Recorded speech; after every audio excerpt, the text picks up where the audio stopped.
Pada video kali ini kita akan membahas tentang teori intertekstual. Nah, apa itu teori intertekstual?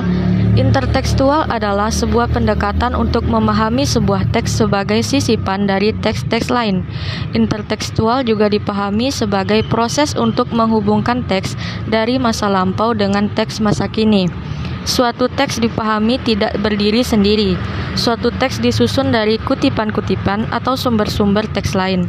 Adapun tokoh yang mengembangkan pendekatan ini adalah Julia Kristeva. Teori intertekstual adalah sebuah karya sastra yang lahir dari karya sastra lainnya.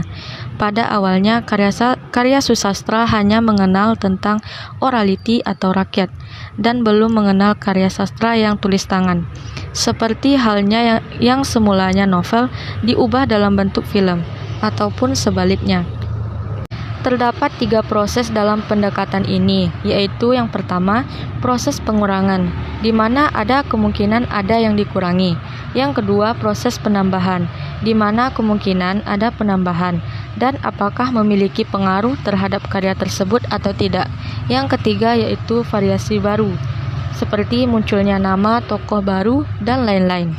Adapun prinsip-prinsip intertekstual yaitu pendekatan intertekstual memandang bahwa sebuah teks melalui proses pengelolaan dari aspek luar maupun aspek dari dalam. Yang kedua, pendekatan intertekstual juga melihat bahwa teks dibentuk berdasarkan sumber tertulis maupun yang tidak tertulis.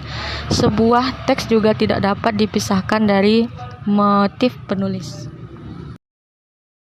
Fenomena pengangkatan novel ke bentuk film merupakan perubahan substansi dari wacana yang memunculkan istilah ekranisasi. Proses perubahan ini menentukan dalam penentuan nilai estetik karena adanya perbedaan makna atau perbedaan media. Nah, selanjutnya kita akan menganalisis pendekatan intertekstual pada novel dan film ayat-ayat cinta. Kita akan menganalisis struktur dalam film dan novel ayat-ayat cinta.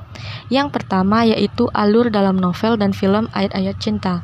Dalam film, plot yang digunakan adalah flashback atau regresif. Urutan kejadian yang dikisahkan tidak kronologis. Cerita diawali dari masa kini, kemudian berbalik ke masa lalu, dan kembali lagi ke masa kini. Hal ini berbeda jika dibandingkan dengan novelnya yang mempunyai plot cenderung berurutan. Alur dalam film dan novel keduanya menunjukkan hal yang tidak berlawanan.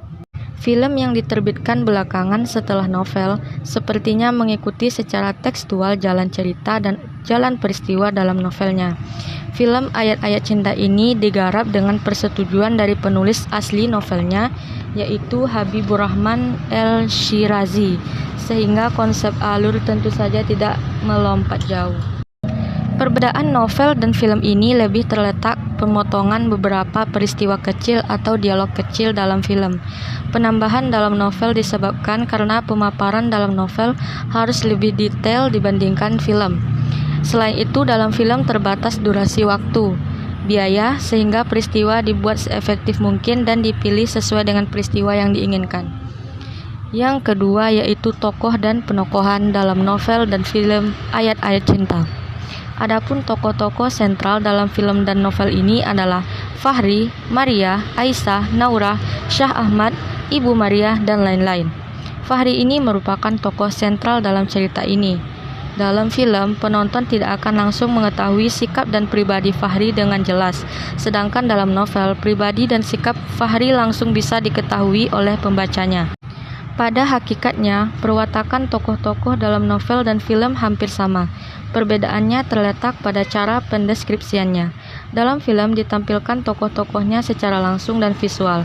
Dengan demikian, penokohan secara langsung yang dikenal dalam novel tidak dikenal dalam film. Jika dilihat secara keseluruhan, tidak ada yang signifikan membedakan tokoh dan penokohan dalam film dan novel ayat-ayat cinta. Yang ketiga yaitu setting dalam novel dan film ayat-ayat cinta. Latar dalam film dan novel ayat-ayat cinta secara umum terjadi di Mesir. Jika di film, penggambaran latar dapat dikonkretkan sehingga pembaca terasa jelas dan tertarik karena melihat langsung. Dalam novel, latar tersebut diuraikan melalui untaian kata-kata dari pengarang.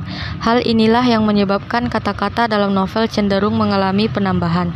Namun, ada hal yang diungkapkan pengarang novel melalui deskripsi bahasa belum bisa diungkapkan dalam film, seperti imajinasi mengenai hakikat cinta, yang sesungguhnya akan bisa dilihat dalam untaian kata-kata. Namun, hal tersebut tentu saja sangat sulit ketika harus divisualisasikan dalam bentuk film. Berdasarkan uraian di atas dapat disimpulkan bahwa antara novel dan film ayat-ayat cinta mempunyai beberapa perbedaan. Namun perbedaan itu tidak terlalu mencolok karena film ayat-ayat cinta menganut secara umum novel yang terlahir lebih dahulu. Perbedaan cerita film dan novel menunjukkan bahwa semua itu dilakukan dalam rangka fungsi. Fungsi-fungsi tersebut berangkat dari media dan konsumen yang berbeda. Film lebih berorientasi pasar dan menginginkan karya yang marketable. Selain itu, media, pembaca, dan situasi juga merupakan fungsi-fungsi yang membentuk wujud sastra tersendiri. Cukup sekian dulu video pembahasan pada kali ini dan nantikan video-video seterusnya. Dan semoga yang saya berikan ini bermanfaat dan jadikan referensi. Saya akhiri, Assalamualaikum warahmatullahi wabarakatuh.